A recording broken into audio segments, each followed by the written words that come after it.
I want to thank our sponsors, the Palm Beach Post and the Daphne Seabolt George Foundation, for helping make this lecture series possible. There are 6 lectures in this series, and the theme of this year's series are the great engineering feats of the Gilded Age. We're trying to put into context Henry Flagler's Oversea Railroad, which was completed 100 years ago this year, the most ambitious engineering feat ever undertaken by a private citizen. And we thought it'd be fun to help all of you understand the other kinds of engineering projects that were undertaken during this time period, and some amazing projects were undertaken. We talked already about the Oversea Railroad in the lecture series thus far, and Ferris's wheel, and the tunnels that went under the Hudson River into Penn Station was the subject of our lecture last week. This week we're going to be talking about Mulhollands Aqueduct. It's one of the reasons Los Angeles was able to grow to a metropolis, the metropolis that it is today. And we'll finish up our series with 2 more lectures, one next week on the Titanic, but not the Titanic as a disaster, but the Titanic as an engineering marvel that it was. As you all know, the Titanic had sister ships that had long periods of service, and as would have the Titanic had it not been for a navigation error. And we'll round up our lecture series with a lecture on the Panama Canal, one of the most amazing engineering feats undertaken during this period. Today's lecture is going to be presented by Michael Hiltzik. Michael's a Pulitzer Prize winning journalist and author who covers the business and technology. We had a great time at lunch talking about the Park Laboratory, Xerox's Park Laboratory, for example, and many other subjects that Michael's covered over the years. He writes for the Los Angeles Times. He was there running their bureau in Africa and then later in Russia, so he's had an amazing breadth of experience. He's written a number of books. One of them will be available after the lecture. It's called Colossus. It's about the Hoover Dam project, another amazing engineering project. And so I think he's eminently qualified to tell us about one subject he's very familiar with, and that's the building of Mulhollands Aqueduct. So without further ado, please join me in welcoming Michael Hiltzik to the Whitehall Lecture Series.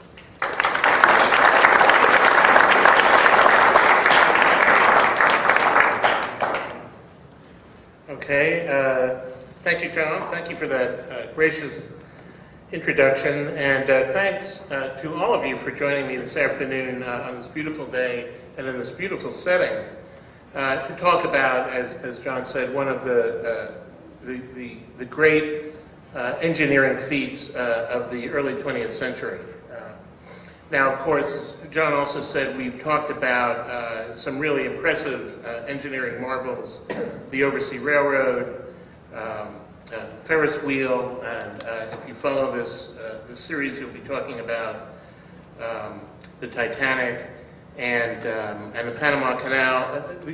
The project that I'm going to talk about this afternoon is one that perhaps isn't as physically striking as some of those others, but it did do something even more important, which really is it brought a world city into being.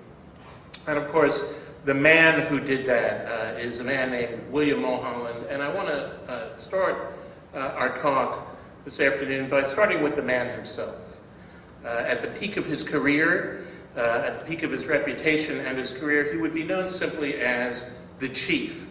He was chief of the water and power departments of the city of Los Angeles, which he ruled with an iron hand, unassailable authority. He would be dictating the location and the design of dams all over Southern California and the timing and size of municipal bond issues. He would be consulted by engineers coming from all over the world, mayors, governors, and even U.S. senators. After his death, one eulogist would describe him as follows: he had little pity, much strength, great ambition.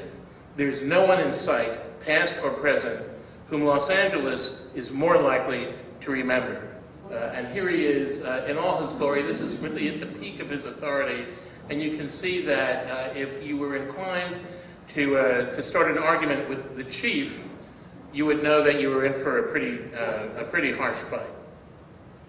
Los Angeles remembers him today, when it remembers him at all, not merely as the bringer of water, but as the builder of a great winding highway along a bucolic stretch of ridgetop within the city limits that's known as Mulholland Drive, and as the source of perhaps the 5 most legendary words in Los Angeles history. These are the words he uttered one day in 1913 at the moment when a flood of water from a distant mountain river appeared in the concrete aqueduct that he had built and began to fill into the city's pipelines. Watching the water flow from atop a reviewing stand, he turned to the city's mayor and said, "There it is, take it." So now when Hollywood decided to put William Mulholland on film for the movie Chinatown, that very fictionalized version of the turn-of-the-century water wars in which he was a central figure, it was decided that he was too big a personage to really be contained by just one character. So in a real sense, he's represented in that movie by 2. One, Hollis Mulray, the saintly engineer who builds so that the public will have water, and who is actually the murder victim, whose murder sets the entire story going. And Noah Cross, the sinister, grasping land baron, who's sort of his opposite number. And here they are, Hollis Mulray on the left, the great John Huston as Noah Cross on the right. If you've seen the movie, I'm sure you recognize them. Now, Chinatown, of course, is fantasy. It's fact-based fantasy. But that these were the 2 sides of William Mulholland's character, and that's something that the movie got right. But those qualities emerged later in his life. At the start, he was just a boy from the wrong side of the tracks of Belfast, Ireland, with little formal schooling and not a speck of engineering training. He was born in 1855, and at the age of 15, trying to escape an abusive father and the crushing poverty at home, he ran away to sea, joining the British Merchant Marine. During 4 years before the mast, he would cross the Atlantic Ocean 19 times. Now, on that last voyage, at the end of that last voyage, it was 1874, he came to the United States, and he stayed. He jumped ship in New York and proceeded to hold down a string of menial jobs. Tender on a merchant ship plying the Great Lakes, apprentice to a teamster selling implements and sharpening knives for Midwestern farmers and their wives, logging in upcountry Michigan. It was there that an accident put him in the hospital with a leg infection, yet when he overheard the camp doctor talking about gangrene and amputation, he jumped camp and went back on the road. Eventually, he fetched up at the home of a relative in Pittsburgh, where he met up with his younger brother, Hugh, who had also jumped ship to stay in the United States.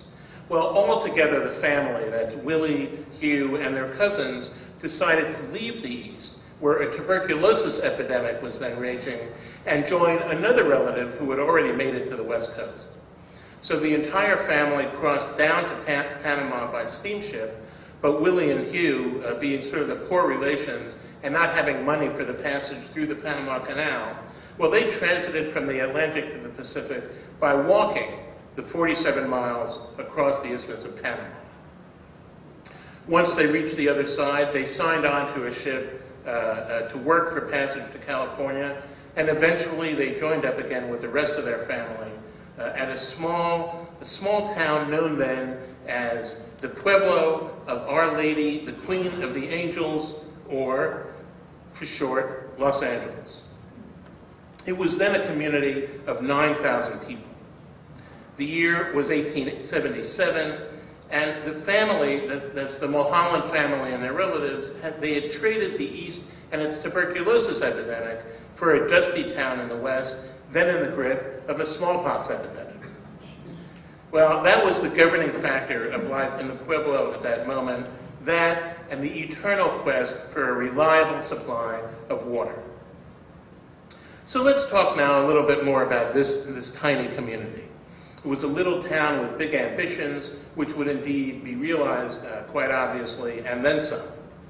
The population of Los Angeles would swell to 50,000 souls by 1890, a little more than a decade after Mulholland's arrival, and then it would double to 100,000 by 1900, and more than triple to 320,000 by 1910. Much of this growth would be anticipated and fueled by Mulholland himself, but its real driver was, as it is today, the real estate craze. The first decade of explosive growth in LA resulted from the annexation of huge swaths of unoccupied land, some of it very strategically chosen.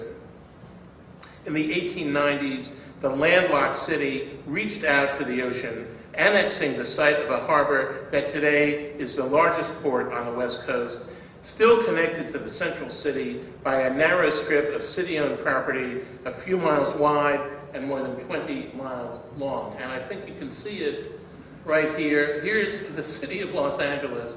Here's a little strip of property that leads right down here to the harbor. This is still the city limits. The pueblo that we're talking about really was located here, and you can see that it moved west out to the ocean and then up northwest. This is the San Fernando Valley, which we'll be talking about a lot more this afternoon. But one way or another, you can see that this is a city that grew so much by annexation that even today it looks sort of like a gerrymandered congressional district. Certainly a bizarre configuration, but one with real economic rationale to it. Now, even then, when Mulholland first arrived, the community was known for its sprawl. The region's far-flung towns and small communities were beginning to be connected to one another by a very sophisticated network of trams and trains, the so-called red cars. Now, the red cars, this rail system actually remained very popular through the 1940s and was really wiped out only by the advent of the automobile and the building of the freeways, which was something that started in the early 1950s. Now, and serving all of these communities was a privately owned water system known as the City Water Company, which, just like the city itself, had expanded by annexation, buying up smaller companies in the 1880s and 1890s to form what critics began to call the Grand Monopoly. And indeed, it monopolized almost the entire domestic water supply for Southern California. In this period, too, we begin to see the sort of corporate intrigue at the center of Chinatown, in fact, although the movie was set in the 30s and was really referring back to stories and events from the turn of the century. In the early 1890s, for example, it was discovered that one Fred Eaton, the city surveyor and engineer and the son of a prominent local entrepreneur and a patron of the arts, had been publicly advocating for a municipal takeover of the Grand Monopoly, while at the same time quietly buying up downtown properties that would benefit from a cheaper public distribution of water. By the end of that decade, by the way, Fred Eaton would be mayor of Los Angeles. And then and later, he would be, at turns, a close friend, a colleague, a partner, a co-conspirator, and eventually a sworn enemy of William Mulholland. And here's an early photograph of Eaton. Eaton here is right in the middle. There's Mulholland, then his colleague and partner on the right. And on the left, this gentleman here, this is another interesting figure. He's Joseph Barlow Lippincott, an extremely unsavory and untrustworthy character who would wear not two hats in the saga of Los Angeles Water, but four, maybe even more. Sometimes he would be acting as an agent of the city, collecting water rights, sometimes an agent of the federal government, sometimes he'd be acting for private interests, sometimes for himself, and often all of these things all at once. Now, of course, the central theme of our talk today is how water came to Los Angeles. So let's talk for a moment about where the water was coming from before Mulholland arrived. The main source was a stream known then and now as the Los Angeles River. Now, the river still exists today, although it's unrecognizable in comparison to what it was at the turn of the last century. Today, it's mostly a concrete flood channel, almost an invisible part of the Southern California landscape, except in the spring when it fills with a torrent that empties out into the Pacific, often carrying with it shopping carts, small animals, and the occasional unwise joyriding teenager. The river's headwaters were in the western San Fernando Valley, which I showed you on the map a couple of minutes ago. And it was fed largely by mountain runoff along its way south. And back at the turn of the last century, when Mulholland first arrived, it would meander for miles and miles through a very bucolic and beautiful setting. Now, Mulholland, as a fresh import to Southern California, was transfixed. Of all the features of Los Angeles, he would say later, the river, and I'm quoting him here, the river was the greatest attraction. It was a beautiful, limpid stream with willows on its banks. It was so attractive to me that it at once became something about which my whole scheme of life was woven. I loved it so much, and anybody who has seen the Los Angeles River in recent days can barely imagine what he's talking about. No, but in practical terms, as a source of water, this meandering, willful stream, it was alternately dry as a bone and wet enough to cause devastating floods across the vast, increasingly populated Los Angeles basin. That's this great flatlands between the mountains and the sea. To serve the water needs of this community, the flow would be captured at various points by ditches known by the Spanish term zanjas, tended by water company employees who were known as zanjeros. Mulholland signed on with the water company as a deputy zanjero, keeping his assigned ditch cleared of weeds with hoe and shovel for $1.50 a day. While off duty, he would keep to himself, losing himself in the study of textbooks on hydraulics, engineering, and geometry. Within the small water company, his industriousness, his self-acquired learning, and his prodigious memory brought him to the attention of his superiors, and by 1886, he had risen to become assistant to the water company's chief superintendent, Fred Eaton. And when Eaton left the company to pursue his political career, it was Mulholland who he made sure got his job. Now, the appointment as superintendent put Mulholland in charge of a water system that was already decrepit, and in any case, too small and too limited to serve its burgeoning customer base in a boom time. Homeowners were constantly complaining about finding grit and fish in their water pipes, and that is when there was water in their water pipes. And it wasn't unusual for zanjeros to have to retrieve a corpse or two from a reservoir under their jurisdiction. But there was more and more money coming in from more and more customers, and more pipelines were being laid all the time. Mulholland was bringing his exceptional skills to the job, and also he was learning on the job, especially learning the business practices, some of them quite unsavory, of the water company owners, was so given to intrigue that in the words of Mulholland's granddaughter and biographer, the late Catherine Mulholland, and I'm quoting him here, they called out for the pen of a Mark Twain or an Ambrose Bierce or at least an O. Henry. And this maneuvering only intensified as the private company's lease on the river approached expiration in 1898, amid a growing call to place the entire company under municipal control, with the standard bearer of this movement, the city's new mayor, Fred Eaton. Well, taking over the water company would require about $2 million to be raised by a city bond issue, and the politicking for and against this bond issue was intense.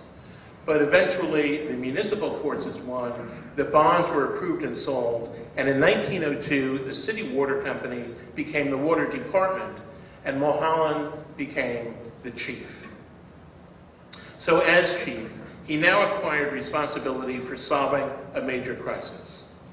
Put simply, Los Angeles' water supply appeared to be fully subscribed. With 100,000 residents, it was consuming every drop of water that was coming in from its artesian wells and from the river. So it became time to take a closer look at a potential water source that had actually been identified years earlier, in fact, by Joseph Barlow Lippincott there on the left. but had been discarded because the cost of its development at the time had been judged too high for the potential return. And this was a place known as the Owens Valley. Now the valley, which hugs the western slopes of the Sierra Nevada mountains, about 300 miles north of the city, is a peculiar region. In climatic terms, it's actually a desert. It gets almost no rainfall because of the shadow cast over its land by the Sierra Nevadas. But its soil is rich. It's an alluvial deposit of silt from millenniums of deposits by primordial rivers, and it's also the beneficiary of a generous water supply, a groundwater supply, from streams flowing down from the mountains, especially during wet seasons. So as a result, for decades, the Owens Valley had attracted irrigation promoters. I think of them as sort of water evangelists, who knew that if you could crisscross this valley with irrigation ditches and corral those mountain streams, you could create an agricultural Eden. All that was needed was money, and in the early 1900s, the federal government, through its Bureau of Reclamation, seemed poised to provide it. Well, in September 1904, William Mulholland took an arduous trip up to the valley by horse cart in the company of one of the valley's leading landowners, Fred Eaton.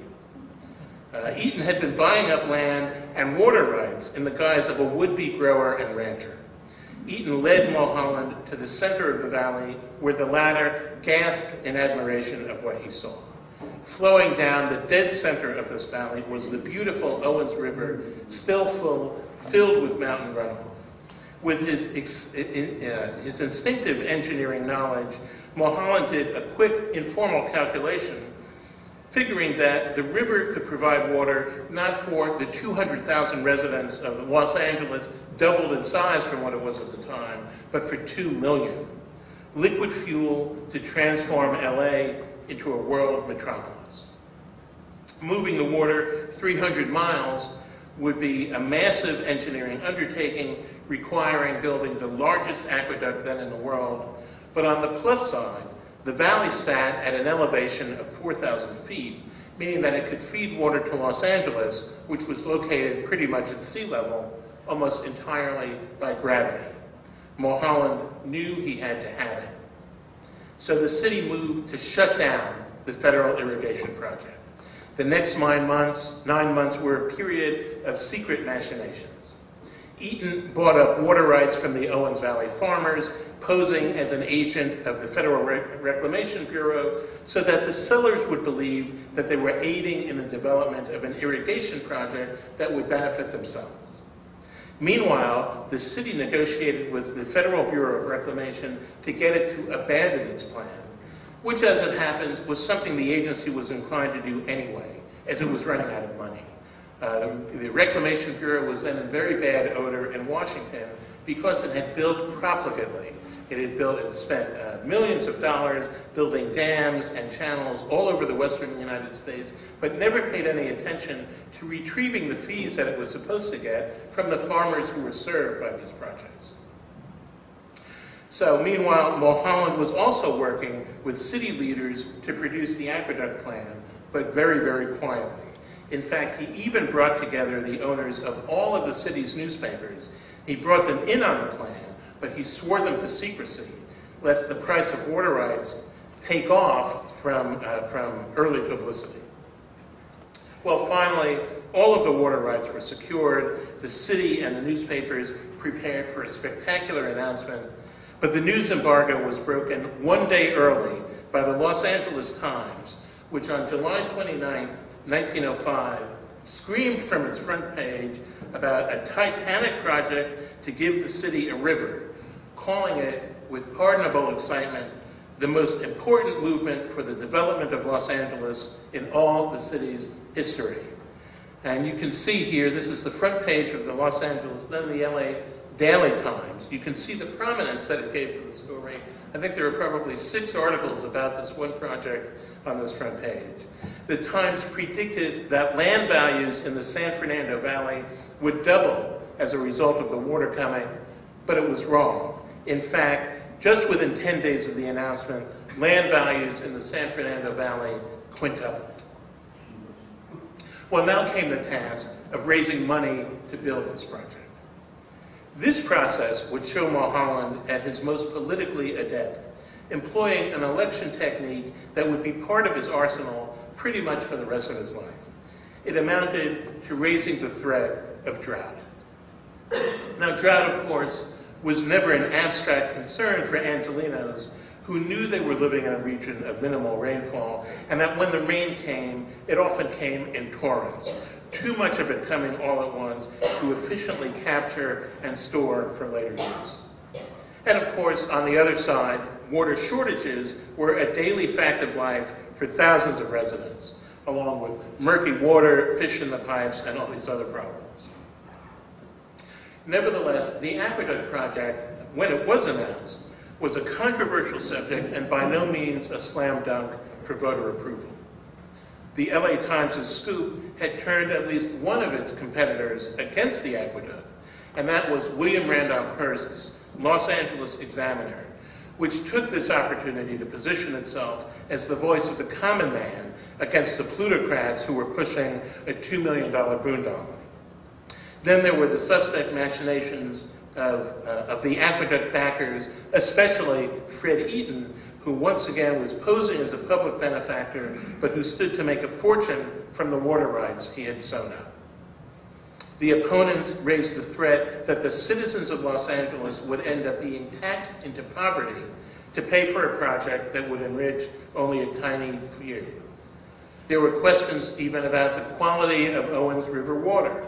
Crystal impurity, the supporters of the aqueduct said, and the opponents responded, no, it's actually, and I'm quoting one of them here, a vile bed of typhoid. Now, during the summer of 1905, that is, in the weeks before the aqueduct vote that September, Mulholland did his part to ensure that the measure got passed. He warned that the city's existing water supply was insufficient to support more than about 220,000 residents, a figure that the city's population was already bumping up against. At one point, he forecast that the city might run out of water only a few weeks hence. He announced that daily water use was already exceeding the measured flow of the Los Angeles River. Now, not everyone believed these projections, and here, this is an editorial cartoon from Hearst's Los Angeles Examiner, and what you can see here is this is the goblin of water shortage, and here's Mulholland sort of manipulating it from behind. This little figure is labeled Angelino, and you can see that he's shocked and dismayed by the goblin, and of course he's about to fall into the Owens River. Well, and as it turned out, that all of Mulholland's projections and measurements were indeed wrong. And it's certain that Mulholland himself knew it at the time, and may even have contrived them from what one critic says was whole cloth.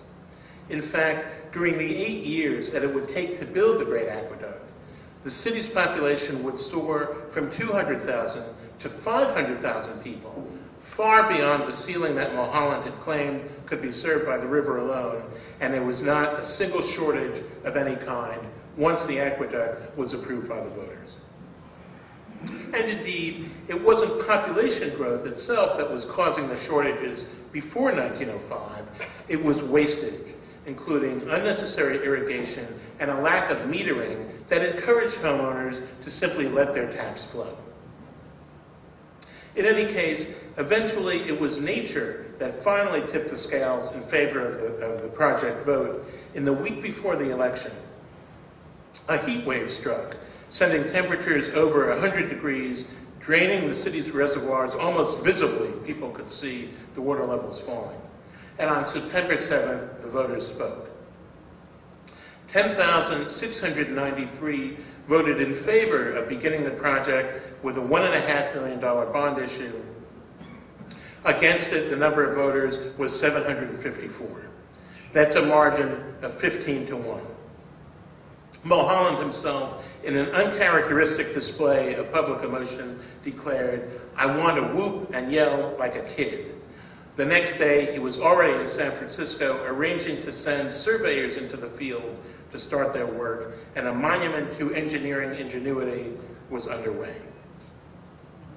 It was said at the time to be the greatest water project since the Roman era, the greatest construction project in the continental U.S. ever. The aqueduct would run 223 miles, carrying 260 million gallons of water a day through open channels, pipelines, and over 98 miles of concrete-lined conduits. Construction would require the paving of 215 miles of road, the stringing of 218 miles of power line, laying of rail, totaling another 500 miles. It would involve the construction of 2 hydroelectric plants and 2,300 warehouses, barns, hospitals, and other buildings. Some of the features, there were great hillside cascades like this one. This is part of the original aqueduct. The project involved the driving of 142 tunnels of a combined 52 miles in length, including the prodigious Elizabeth Tunnel, 5 miles long. Some of the drilling for that tunnel's dynamite charges done by hand. 43 men would die on the entire project. Another 1,280 suffered injury. The biggest engineering challenge, well, that would be 12 miles of siphons. Although, as we said in general terms, the water could reach the city by gravity, there were still numerous valleys it would have to cross, requiring that the water go down one side of the valley and somehow up the other without pumping. The solution was to funnel it into watertight pipes so that the force of the downslope would push it over the opposite side. And if any of you have ever tried to siphon gasoline out of an auto tank, to fill your own tank, you sort of know the physical process. The most impressive siphon, this is the 2-mile-long jawbone right here, drops water 800 feet down a desert valley and up the other side. Now, of course, the challenge here is that the siphon has to be absolutely watertight and also maintain pressure all along in the pipes so that the downflow actually equals the upflow. Well, despite all these challenges, the aqueduct was finished within its $23 million total budget. And finally, the great day came. After 8 years of negotiation and construction, tribulation, including numerous cave-ins and collapses, and years of litigation, some of which was still going on, there were doubts about whether the water would ever reach Los Angeles and suspicions about how much of it would be secretly diverted to irrigate or develop wealthy insiders' land holdings.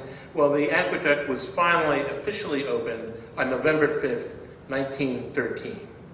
An estimated 30,000 spectators made their way over mostly unpaved roads to the far reaches of the San Fernando Valley to a community that's today known as Sylmar, to wait for the first water to appear in the concrete channel. And here you can see this is not even the entire crowd. People are still making their way up to the reviewing stand, which is up around here somewhere. It was a hot, sunny day with hours of ceremonies planned.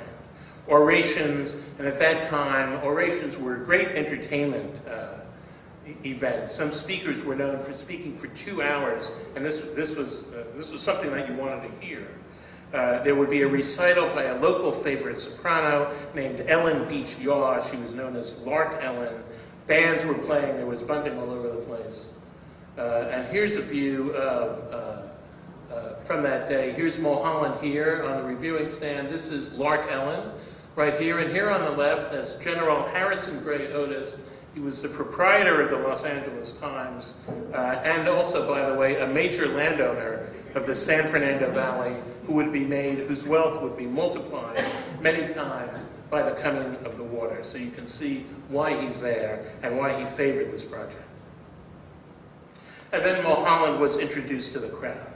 He stepped up to the podium and he started his speech by saying, "We consecrate this water supply and we dedicate this aqueduct to you and your children and your children's children for all time." 4 engineers then started turning the wheels that would open huge iron gates high on the hillside. There was nothing, and then there was a trickle, and then a flood came rushing down the concrete slope overlooked by thousands of spectators, its leading edge brown with silt. And this is a photograph that ran on the front page of the LA Times the next morning. You can see Mulholland right here, and here's the beginning of the water, the first water to reach Los Angeles from the Owens Valley, and here's that leading edge. Why is it dark? Because it's collected silt and rocks and debris from its way down from the Owens Valley to the city. Well, following the completion, following this dedication, Mulholland and the project's other sponsors took the opportunity for a victory lap. He had proved the doubters wrong.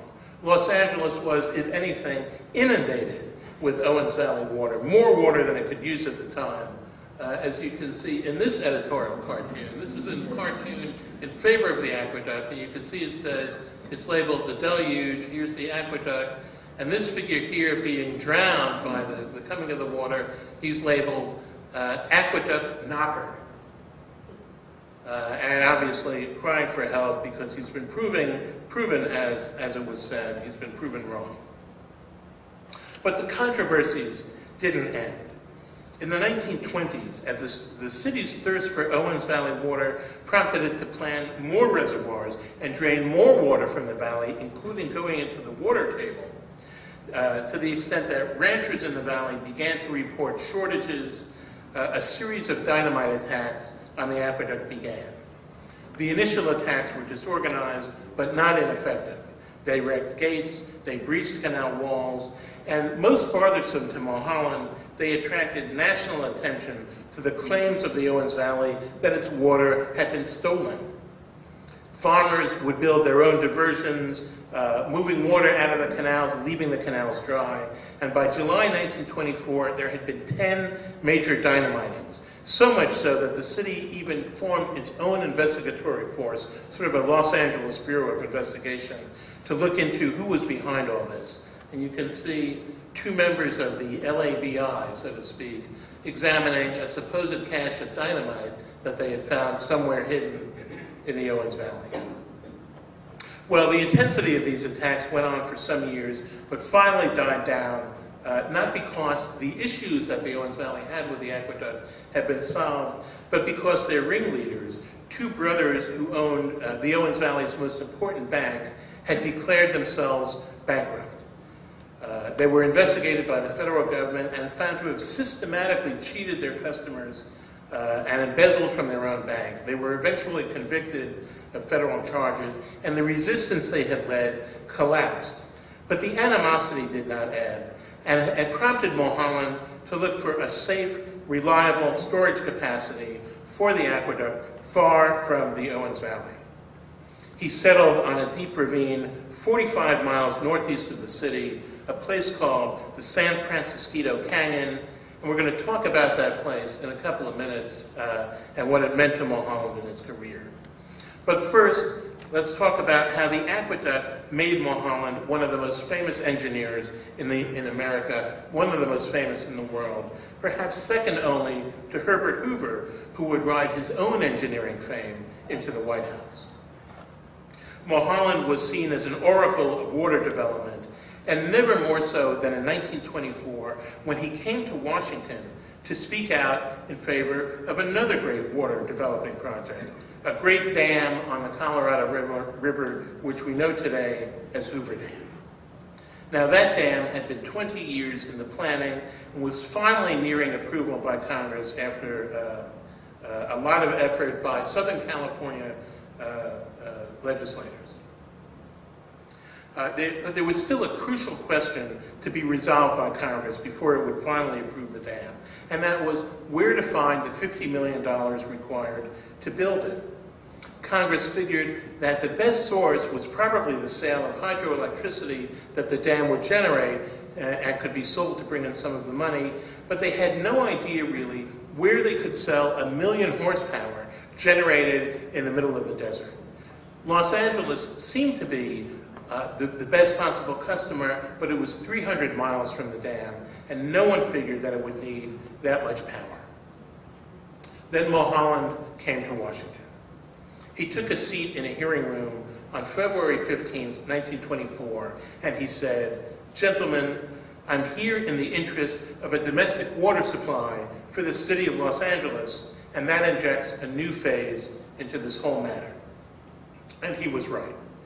Los Angeles needed more water, he told the congressman, and the only new source it could think of was the Colorado.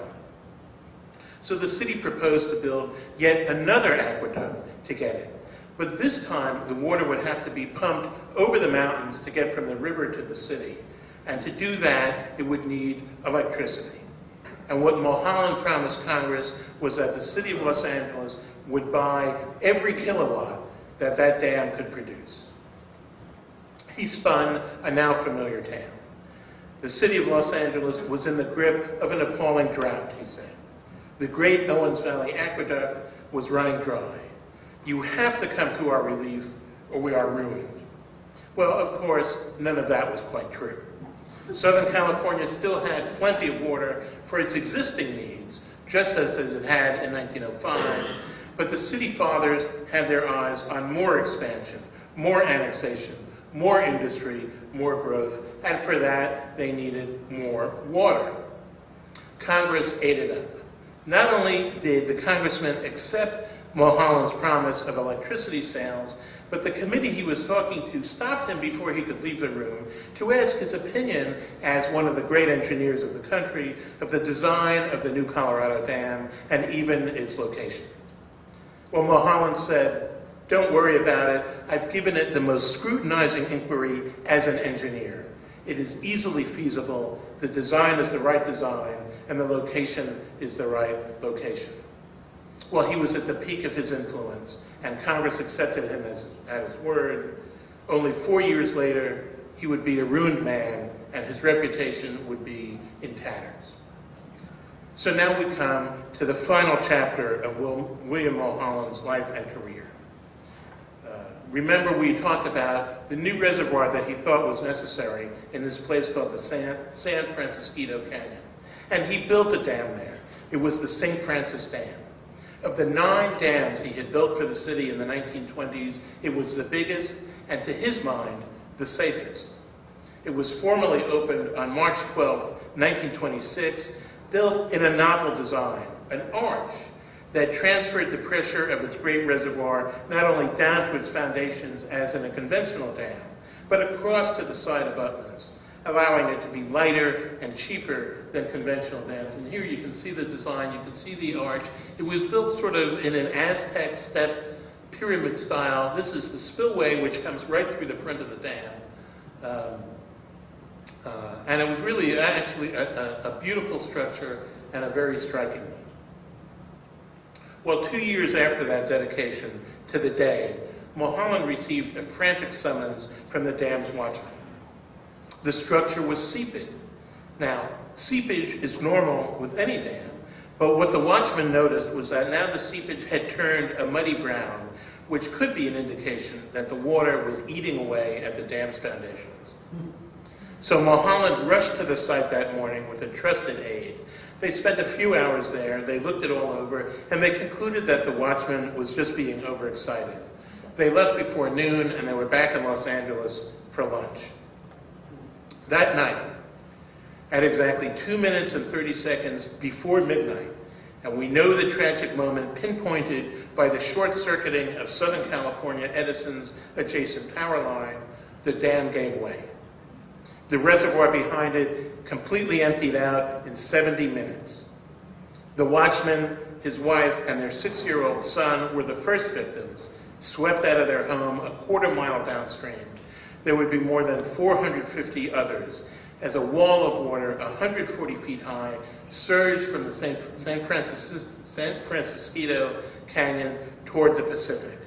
Now, you see, here's the picture of the dam before that moment, and here it is after that moment. In California history, the toll of the San Francisco Dam disaster is exceeded only by that of the San Francisco earthquake. It reigns as the worst failure of American civil engineering of the 20th century. Annihilated in the catastrophe, along with $15 million in property and those hundreds of lives, was William Mulholland's reputation. And by the way, this happened just weeks before Congress was going to vote final approval for Hoover Dam, which of course Mulholland had endorsed. And as a result of that, Congress hastily appointed a new committee to look at the design of Hoover Dam, headed by the chief engineer of the Panama Canal.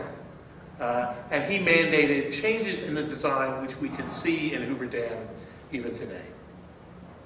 Anyway, 10 days after the break, testifying at a coroner's inquest for 65 of the victims, Mulholland broke down in tears, asserting that he envied those who were killed and taking full responsibility for the toll.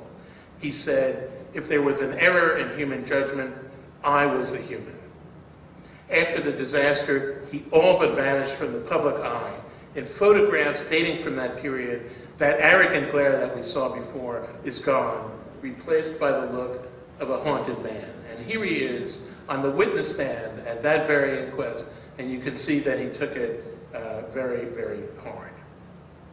Now, nevertheless, for all that he took responsibility for the dam collapse, to the end of his life, Mulholland nursed suspicions that the dam had been destroyed not by his own error, but by sabotage, perhaps by those Owens Valley dynamiters still striking back at him for the great water theft, or what they thought was a water theft, of 2 decades earlier. He was wrong. The dam had collapsed, engineers concluded, because one end was anchored to an unstable ancient landslide. The flaw might have been discovered had the dam been subjected to an independent design scrutiny, like most other dams were required to be in the United States. But as a municipal project, not to mention one produced and designed by the great Mulholland, it was exempt from that sort of scrutiny. So for 7 more years, Mulholland soldiered on. He would go daily to the city office where he was no longer the chief, until on July 22nd, 1935, his body, crippled by strokes and hardened arteries, gave out. He lay in state in City Hall of the city he had helped create. A monument went up to him in the north of the city, a sprawling fountain at the very site of the shack from which he had once tended a water ditch as a deputy's on Harrow. It's there still. But his real monument stretches 240 miles from an arid valley to an arid basin, which today, thanks to Mulholland and his genius for envisioning what engineering could do, supports the lives and works not merely of 4 million people, the population of the city of LA, and not merely 10 million people, the population of the county of LA, but 20 million people, the population of that county and all of Southern California, who still benefit from the bringing of the water that he was responsible for. And with that, I will leave you with him, and certainly ready to take questions if you have any.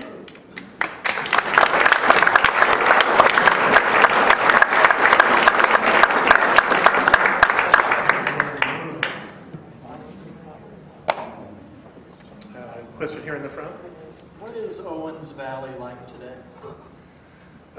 Well, it actually is. There is farming that's going on there, but it is dry, and there are a lot of problems with low water tables because of the draining of the valley from by the aqueduct. If you've seen pictures of a place called Mono Lake, this was a beautiful lake.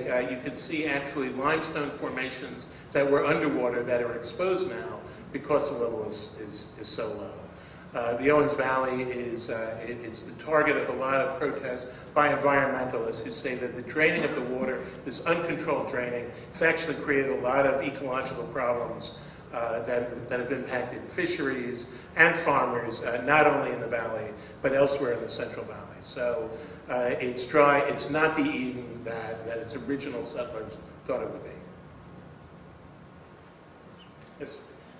Knowing what you know about the independent assessment that might have benefited and could have prevented that tragedy, do you have, and you're obviously knowledgeable about dams, do you know anything or do you have an opinion about the Three Gorges Dam in China or any of the dams that they've been building very hastily?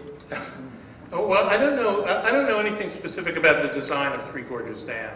What I do know is that China and other developing countries, as you said, they are involved in a lot of dam building, And in this country, we've really gotten out of the habit of building dams. And the reason is that we realize much more what their real costs are, that this is expensive water if you are building a dam to husband water. It's very expensive water. The ecological impacts of dams is tremendous. And in fact, in this country, we're beginning to take them down, as you may know, particularly in the Pacific Northwest. We're looking for ways to restore habitats that are destroyed by dams. Hoover Dam, which I talked about, destroyed habitats of species that we may never know existed because it wasn't in our lifestyle or in our scientific style to look into these things before we build dams. The criticisms that we hear about Three Gorges dams, among others, is that it's going to have a tremendous ecological effect that hasn't really been studied and hasn't been well understood. There's a question way at the back. What about the aqueducts that were built like in 1940s and 50s to take care of all the water for the big city of LA?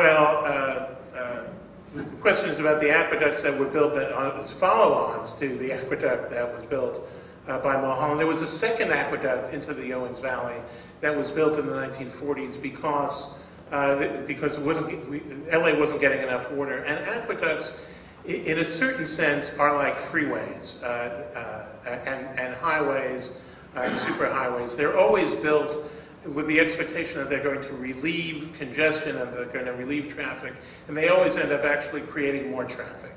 And with the aqueducts that were built for LA, we find that we end up in, I wouldn't call it a vicious cycle because, after all, we built a great city, but the availability of water brings more demand for more water, and you have to build more water sources, and you have to find more water.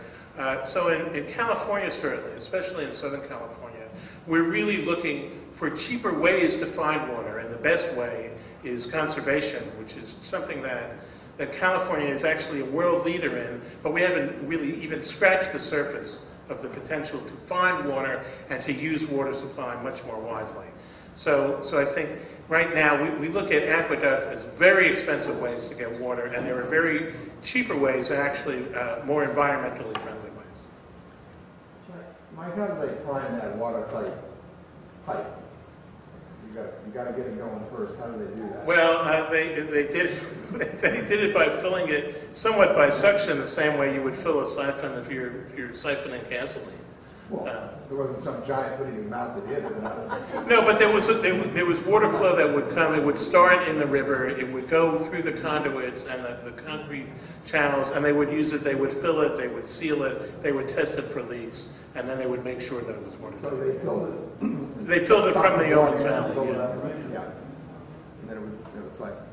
That's right. Is the Owens Valley still the primary water source for LA? And if not, what is, and what are the secondary sources? Well, I think the Owens Valley competes with the Colorado River as the leading source for LA. There are also, there's some very complicated arrangements that have been made. You've got the Owens Valley, you've got the Colorado River, you've got the Sacramento Delta, which is another Northern California source. Water rights in California, as in any place where there's going to be a lot more demand than their supply, are extremely complicated and extremely contentious. We've seen farmers marching, we've seen farmers demanding more dams, we've seen farmers saying, who cares about the fish, let's just fill the reservoirs. But an ever-increasing and ever more important source of water for Southern California is, as I've said, conservation, because it's clear that all of the sources that we have, we've really been wasting for decades. We've been irrigating very inefficiently. We've been growing crops in the agricultural zones that are thirsty, too thirsty. We don't need to grow them there. So we're looking for, constantly on the watch for better ways to use the water we have. And thus far, we've actually been able to keep ahead of the trend. The population of Southern California has grown many-fold since the 1950s. And we've actually, we've kept pace with the supply, and most of that is because more efficient ways of using water, more rigorous metering, more consciousness by residents about when you should water your lawns, when you shouldn't, how you should use water, everything right down to low-flow toilets. This is something that we live with in Southern California all the time, and comfortably, frankly. There's another question back here. Sometimes in movies they have car chases or car races or motorcycles going through the aqueduct. They're always dry when you see them in the movie. Are they? Terminator has a great scene. Yes, that in fact, that scene in the Terminator, that's the Los Angeles River. And in fact, there's a scene in Chinatown where Jack Nicholson goes down into a concrete culvert and has a conversation with a little boy on a horse, if I remember correctly. That's the Los Angeles River. But they're always dry. Well, they're always dry because at that point in the river's course, it's dry most of the year. It gets filled, and when it gets filled, it's dangerously full because the current is so strong. We usually see that basically in the spring and sometimes in the fall, because when the snowpack begins to melt and you get rains in the mountains, all of that water ends up through storm drains actually in the LA River. And then you would see, there are pictures of it where you can see it's really, it's a violent river, but most of the year it is dry, and when it's dry, it's a great setting for movie companies. Thank you, Mike. Appreciate it.